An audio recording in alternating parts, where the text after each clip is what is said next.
Ela era desprezada por não poder gerar filhos, mas sua fé silenciosa mudou o rumo da história de um povo. Hoje, vamos conhecer a jornada de Ana, uma mulher comum, com uma dor profunda, que transformou suas lágrimas em oração e sua oração em legado eterno. Deite-se com calma, respire profundamente e prepare-se para ouvir uma das histórias mais tocantes da Bíblia. A história de Ana, a mulher que entregou tudo e recebeu muito mais do que pediu. Ana e a dor da espera. Lágrimas no silêncio de Deus era uma época em que os céus pareciam calados. Os homens faziam o que bem entendiam, e a fé de muitos oscilava como a chama fraca de uma lamparina prestes a se apagar.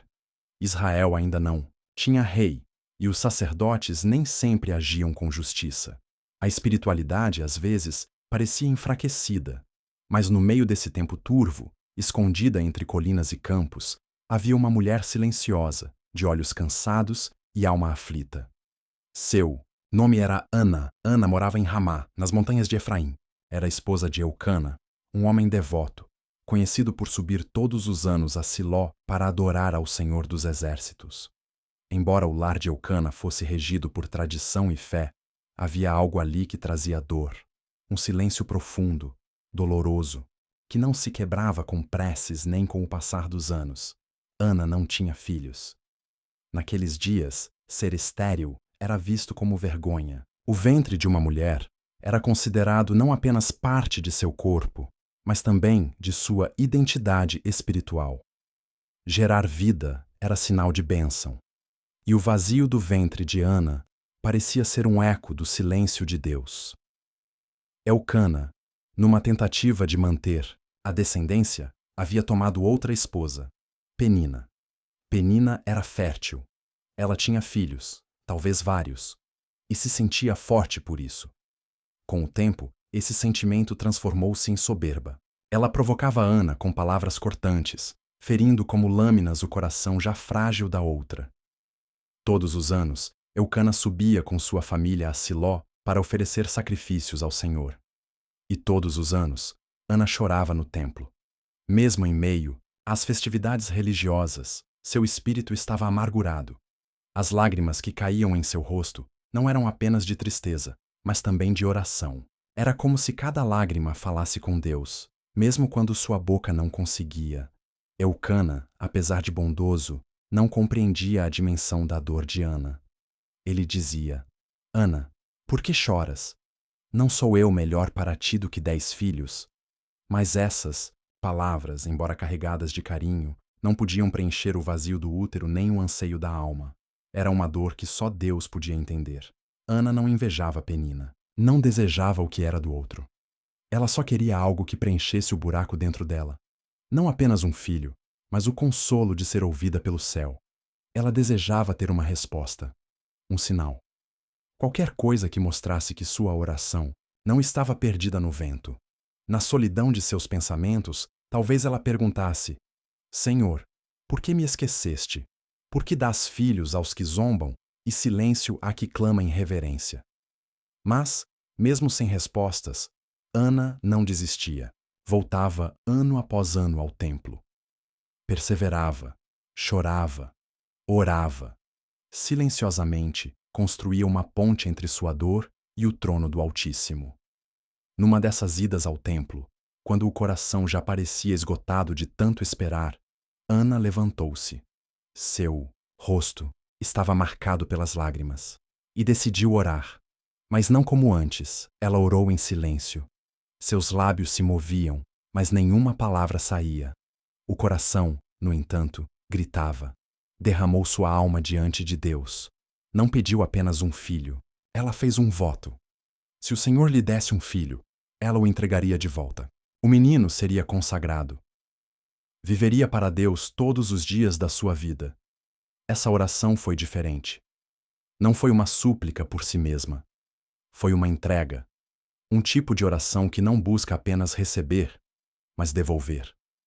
Ana estava dizendo: Senhor, se me deres este menino, ele será teu. Enquanto ela orava, o sacerdote Eli a observava de longe. Vendo seus lábios se moverem sem emitir som, Ele pensou que ela estivesse embriagada. Repreendeu-a, dizendo: Até quando estarás embriagada? Aparta de ti o vinho. Ana, então, explicou com humildade: Não, meu senhor. Sou mulher atribulada de espírito. Não bebi vinho nem bebida forte, mas derramei a minha alma perante o Senhor. Eli, percebendo seu erro, respondeu com outra atitude: Vai em paz, e o Deus de Israel te conceda a petição que lhe fizeste. Ana se levantou. Pela primeira vez em muito tempo, seu rosto estava sereno. Não havia ainda resposta visível. Mas algo dentro dela havia mudado. O peso da alma fora depositado nas mãos de Deus. Ela voltou para casa com o coração mais leve, não porque sabia o que aconteceria, mas porque confiava em quem ouvia suas orações. Essa foi a primeira vez em toda a Bíblia em que alguém orou com os lábios, mas sem som. Uma oração nascida do fundo do ser. Uma oração que não precisou de palavras para alcançar o céu. Penina, a humilhação diária e a fé que resiste havia dias em que o silêncio do céu era difícil de suportar, mas havia outros em que as palavras humanas feriam mais do que qualquer ausência divina. E no caso de Ana, essas palavras vinham de dentro de sua própria casa, da boca de Penina. Penina era uma mulher fértil. Seu ventre havia gerado filhos e filhas. E isso, em Israel, era um sinal claro de bênção. Mas Penina não se contentava apenas com o que tinha. Em vez de gratidão, seu coração abrigava competição. Ano após ano, ela provocava Ana, usando suas palavras como agulhas afiadas que penetravam o coração daquela que sonhava apenas com o dom da maternidade. De que te serve a piedade, Ana? Talvez dissesse Penina, em voz baixa, com olhos altivos e sorriso disfarçado. O Senhor me deu filhos porque me ouve. E você? O que tem a oferecer? O que o seu Deus te respondeu? Essas palavras não eram ditas diante de todos. Eram sussurros venenosos, lançados quando ninguém mais estava por perto. Durante os jantares, durante as caminhadas, enquanto Elcana não via. Penina sabia onde atingir. E Ana, em silêncio, absorvia cada palavra como uma ferida invisível. A dor da infertilidade era pesada, mas a comparação constante tornava tudo ainda mais insuportável. E Penina, ao invés de estender a mão, colocava mais pedras na bagagem emocional que Ana carregava. Mesmo assim, Ana não revidava, ela não respondia com insultos, não rebaixava sua rival. Escolhia o caminho da oração. Era como se ela dissesse a si mesma: Penina fala o que vê, mas Deus conhece o que não se mostra. Ele vê o que se passa dentro de mim. O lar de Elcana, dividido entre duas esposas, tornava-se um campo de tensão. E embora ele amasse Ana profundamente, tanto que lhe dava a porção dupla dos sacrifícios, seu amor não conseguia apagar as marcas que as palavras de Penina deixavam. Em uma sociedade onde o valor da mulher era, em grande parte, medido pela sua capacidade de gerar filhos, Ana se sentia invisível, marginalizada, como se tivesse falhado não apenas como esposa, mas como mulher, como se sua existência fosse incompleta aos olhos da cultura e talvez aos olhos de Deus. Mas o que os homens não sabiam, o que Penina não sabia, é que Deus às vezes se demora, não porque esquece, mas porque escreve histórias mais profundas. Ana chorava. Chorava muito. Sua tristeza era tamanha que, certa vez, sequer conseguia se alimentar durante a peregrinação ao templo. Enquanto os demais comiam e festejavam em Siló, Ana jejuava, não por tradição, mas por quebrantamento. Seu case cointon. Choro não era apenas de tristeza por não ter filhos, mas de exaustão emocional. Era o peso da espera, da comparação, do julgamento, da solidão espiritual. Era o acúmulo de anos implorando por um milagre, sem ver sinal algum. O tempo, em vez de curar, parecia ampliar a dor. Penina, sem saber, estava sendo usada como instrumento de prova. Deus permitia aquela dor não para destruir Ana, mas para aprofundá-la, para prepará-la. Como o oleiro que pressiona o barro antes de moldá-lo, o Senhor permitia que Ana fosse pressionada, mas não quebrada. No coração de Ana Havia um amor escondido, uma ternura silenciosa, uma fé que, mesmo golpeada, permanecia firme. Como uma flor que resiste à seca, Ana mantinha suas raízes mergulhadas na esperança. Havia dias em que ela pensava em desistir, em aceitar que talvez sua vida seria apenas isso, oração sem resposta. Mas algo dentro dela dizia para continuar. Uma voz suave, talvez vinda de Deus, sussurrava: "Aguenta mais um pouco, filha. Estou escrevendo algo belo com tua dor." E ela aguentava. A cada palavra amarga de Penina, Ana respondia com mais silêncio. A cada ferida nova, ela subia mais, um degrau espiritual. E quando não havia mais força, ela chorava, porque até o choro, diante de Deus, é uma forma de fé. Foi essa fé ferida, mas viva, que a levou novamente ao templo. Desta vez, não como antes. Algo nela estava diferente. A dor havia atingido um nível tão profundo que já não era apenas sofrimento, era um clamor. Ali, diante do altar, Ana não levou queixas, levou sua alma. Ela se entregou por completo. E ali, silenciosamente, começou a nascer o milagre. Não o milagre do filho. Ainda não, mas o milagre da paz. Aquela paz que vem não quando a bênção chega, mas quando a alma confia que Deus está no controle, mesmo em silêncio. E quando Eli, o sacerdote, finalmente compreendeu sua oração silenciosa, algo aconteceu dentro dela. Talvez ainda não em seu ventre, mas no espírito. Ana saiu daquele templo com o mesmo corpo, os mesmos olhos, o mesmo ventre, mas com outro coração. Pela primeira vez, sentia que Deus a havia ouvido. Penina ainda estava lá. O silêncio de Deus ainda era visível, mas a fé de Ana havia resistido, e agora começava a florescer. O templo, a oração muda, e a promessa arriscada era o momento mais sagrado do ano. Siló se enchia de famílias que subiam à casa do Senhor para adorar, agradecer, sacrificar. Homens, mulheres, crianças e anciãos caminhavam entre tendas, degraus, sons de animais e vozes que louvavam. No meio daquela multidão, Ana se sentia sozinha. A alegria dos outros feria. A bênção dos outros a lembrava do que ainda não tinha. Mas mesmo assim, ela foi, como sempre fez, com o coração cansado, mas com os pés ainda andando. Não por obrigação, mas porque havia algo dentro dela, que se recusava a parar de acreditar. Era nesse tipo de fé, não barulhenta, não milagrosa, mas persistente, que Ana vivia. Eucana, seu marido, tentava consolá-la. Ele a amava profundamente e não compreendia por que Ana chorava tanto. "Por que estás triste? Não sou eu melhor do que 10 filhos?" disse ele certa vez. Era uma tentativa sincera, mas ingênua, porque havia dores que nem o amor humano podia curar. Havia espaços na alma que só Deus poderia preencher. Depois da refeição ritual, enquanto todos se dispersavam, Ana subiu sozinha ao templo.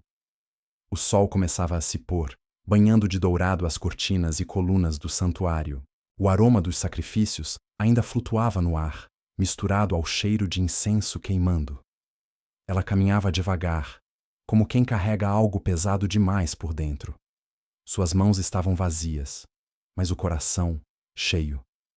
Cheio de dor, de desejo, de promessas, ainda não cumpridas. E então, diante do altar, ela se ajoelhou.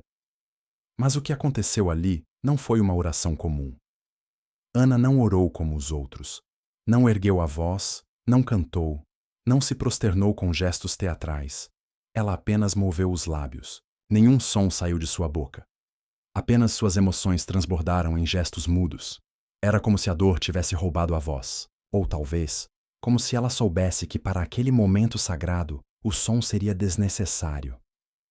Era Deus quem escutava. E ele escuta o que os ouvidos humanos não percebem. As palavras que Ana murmurava eram carregadas de lágrimas e de ousadia, porque naquele dia, além de clamar, ela fez uma promessa, um voto, um arriscado, profundo, quase incompreensível voto. Senhor dos exércitos, se benignamente atentares para a aflição da tua serva, e te lembrares de mim, e me deres um filho, eu o darei ao Senhor por todos os dias da sua vida. Essa promessa não era pequena. Ana não estava pedindo um filho apenas para si. Ela estava oferecendo de antemão o que ainda nem havia recebido. Era como se dissesse: Senhor, me dá apenas o privilégio de gerar, o resto é teu. Ela sabia o que isso significava. Sabia que, se fosse atendida, aquele filho seria consagrado ao templo. Ela o entregaria ainda pequeno. O criaria para o altar, não para os braços dela. Não o veria crescer como as outras mães. Seu ventre o geraria, mas suas mãos não o segurariam por muito tempo. E mesmo assim, ela ofereceu. Essa foi a grandeza de Ana, não a de desejar um milagre, mas a de estar disposta a devolvê-lo. Enquanto orava, o sacerdote Eli observava à distância. Viu seus lábios se moverem sem som e, num primeiro momento, a julgou mal. Pensou que estivesse embriagada. Afinal, era incomum ver alguém no templo em tamanha intensidade silenciosa. Mas Ana, com voz baixa e dignidade ferida, respondeu: Não, meu senhor. Eu sou mulher atribulada de espírito. Não bebi vinho nem bebida forte. Apenas derramei a minha alma perante o Senhor. E com isso, Eli compreendeu. E então pronunciou uma bênção. Vai em paz, e o Deus de Israel te conceda a petição que lhe fizeste. Naquele instante, algo mudou em Ana. Nada em volta se transformou de imediato. O templo era o mesmo. O mundo ainda girava com suas injustiças. Penina ainda existia. Mas Ana havia mudado por dentro. Uma paz nova a invadiu. Não uma paz de quem recebeu, mas de quem foi ouvida. Ela levantou-se, secou as lágrimas, sorriu, talvez pela primeira vez em muito tempo, e comeu, como se algo dentro dela tivesse voltado a respirar. Ana não sabia como, nem quando. Mas ela sabia. O Senhor havia escutado. Seu ventre ainda era silencioso, mas seu coração já estava grávido de fé. Era o começo de um novo tempo. Tempo onde a promessa de Deus começa a germinar, invisível, mas viva. O nascimento de Samuel e a coragem de entregar o próprio milagre. O tempo passou. As estações vieram e se foram. As flores brotaram, os frutos amadureceram, e o ciclo da vida seguiu seu curso, como sempre faz. Mas no coração de Ana, algo havia mudado. A oração feita em Siló não foi esquecida nem pelo céu, nem por ela. E então, o impossível aconteceu. O ventre, antes silencioso, agora pulsava com vida. Ana, que por tanto tempo carregou o vazio, agora carregava uma promessa em carne e osso. O corpo que antes se curvava em dor, agora se encurvava pelo peso doce da maternidade. Aquilo que era ausência virou presença. E quando chegou o tempo certo, aquele tempo que só Deus sabe definir, Ana deu à luz um menino tão esperado, tão sonhado, tão amado desde antes de existir. Ela o chamou de Samuel, porque do Senhor o pedi. Não era apenas um nome, era um testemunho. Toda vez que Ana chamasse por ele, estaria contando a história do milagre. Samuel era uma lembrança viva de que Deus ouve, de que Deus responde, de que a oração mais sussurrada pode gerar vida. Os dias com Samuel eram ternos. Ana o segurava com cuidado, como quem segura um pedaço do céu. Cada sorriso dele era um bálsamo, cada toque, uma resposta. E ainda assim, no fundo de seu coração, Ana sabia. Ela sabia que havia feito um voto que agora precisava ser cumprido. Quando chegou o tempo de subir novamente a Siló para a adoração anual, Eucana perguntou se ela queria ir. Mas Ana disse: Ainda não. Esperarei que o menino seja desmamado. Então o levarei, para que apareça perante o Senhor e lá fique para sempre. Essa frase, dita com calma, carregava um peso imenso. Ela não queria apenas cumprir uma promessa. Queria preparar o filho para o altar. Queria que ele fosse com entendimento, mesmo sendo pequeno. Queria que a entrega fosse feita não em desespero, mas em gratidão. Então Ana permaneceu com Samuel. Amamentou-o, cantou para ele, o ensinou, o envolveu com amor, com histórias, com a presença de Deus. Ela não o embebedou de possessividade, mas o educou para pertencer a outro. Ana sabia. Ela era o começo, mas não o destino. E quando chegou o tempo, ela partiu com ele, para Siló. Imagine a cena, uma mulher atravessando os caminhos com um menino nos braços. Ela não ia para pedir, não ia para reclamar, ia para entregar. Levava consigo um touro de 3 anos, farinha e vinho, elementos de sacrifício e celebração. Mas o maior sacrifício não estava no altar, estava em seus braços. Chegando ao templo, ela procurou o sacerdote Eli, o mesmo que, anos antes, pensara que ela estava embriagada. Ela disse: "Ah, meu senhor, tão certo como vives, eu sou aquela mulher que esteve aqui contigo orando ao Senhor. Por este menino orava eu, e o Senhor atendeu a minha petição. Pelo que também o entrego ao Senhor, por todos os dias que viver, ao Senhor está entregue." E assim, ela o deixou ali. Samuel, ainda pequeno, foi confiado aos cuidados do sacerdote, para servir no templo. Ana não o abandonou. Ela o ofereceu. Ela não o deixou por falta de amor, mas por amor maior. Foi uma entrega que poucos entenderiam. Ana poderia ter se apegado ao filho, poderia ter dito: "Esperei tanto, sofri tanto, não posso abrir mão." Mas ela escolheu confiar, porque ela sabia. O mesmo Deus que abriu seu ventre cuidaria daquele menino. Era fé, mais uma vez. Fé que entrega, que solta, que oferece. E então, Ana voltou para casa, agora com os braços vazios, mas com o coração pleno, porque sua maior dor havia se transformado em sua maior oferenda.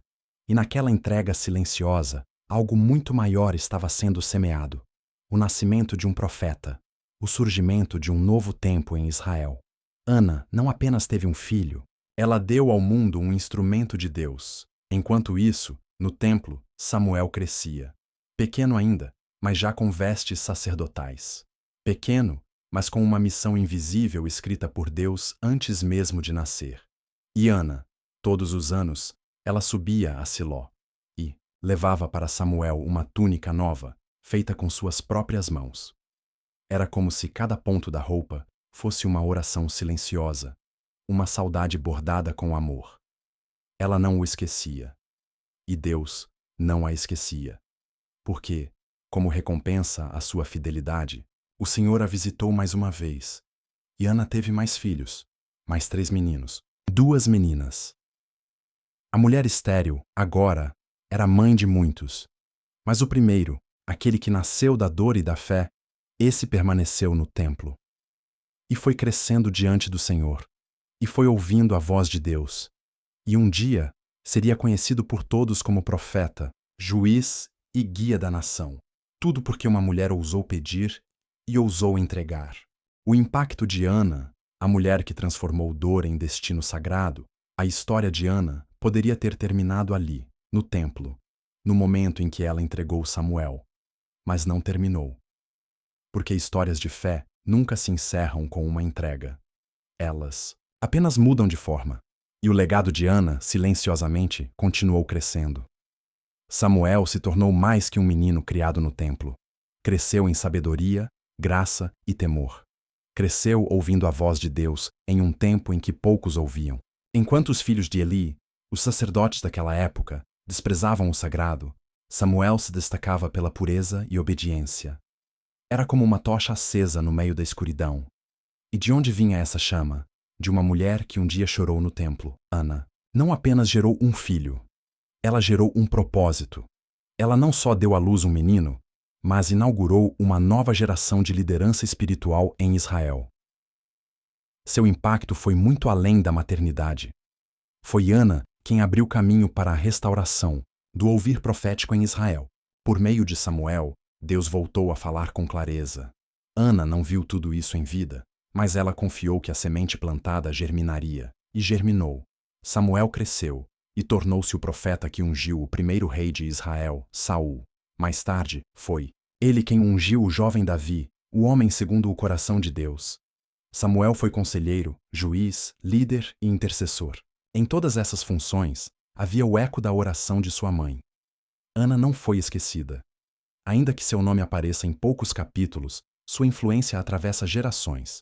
Quantas vezes pensamos que o impacto está em fazer barulho? Mas Ana nos ensina que o verdadeiro impacto está na fé silenciosa, na obediência firme, na capacidade de entregar a Deus aquilo que mais amamos. A oração de Ana foi semente. Sua dor foi o solo. Sua fé foi a água. E o fruto. Esse alimentou uma nação inteira. Ana nos ensina que não há oração em vão, que os pedidos feitos em lágrimas podem se transformar em canções de gratidão, que aquilo que hoje nos faz sofrer pode ser amanhã o motivo da nossa adoração. Mas, mais do que isso, Ana nos mostra o tipo de coração que move o céu, um coração que chora, mas confia, que pede, mas também promete, que recebe, mas também entrega. Ana não usou sua bênção como troféu, usou como oferta, e é isso que transforma uma história comum em uma história sagrada. O nome de Ana permanece como um símbolo de esperança para todas as pessoas que esperam, para todas as mulheres que lutam contra o tempo, contra a vergonha, contra o silêncio de Deus. Ana nos lembra que Deus não se esquece, Ele vê, Ele ouve, Ele responde. Mas também testa o coração. Ana foi provada. Poderia ter desistido, poderia ter se amargurado, poderia ter se comparado a Penina para sempre, mas escolheu outro caminho. Escolheu orar, escolheu confiar, escolheu agir em fé, ainda quando tudo dizia o contrário, e, ao final, colheu o impossível e entregou o que mais amava. E isso mudou tudo. A história de Ana não é apenas sobre infertilidade, é sobre o poder da fé ativa, da oração constante, da entrega verdadeira. Ela transformou sua dor em destino, seu pranto em propósito, seu filho em profeta e sua vida em legado eterno. Talvez hoje você esteja em Siló, esperando, chorando, se perguntando se Deus ainda ouve. Se Ana pudesse falar com você agora, ela diria: não desista. Continue orando. Continue confiando. O Deus que me ouviu é o mesmo que ouve você. A história de Ana termina em silêncio, mas o eco de sua entrega ainda ressoa pelos séculos, porque toda vida que é entregue ao altar jamais é esquecida.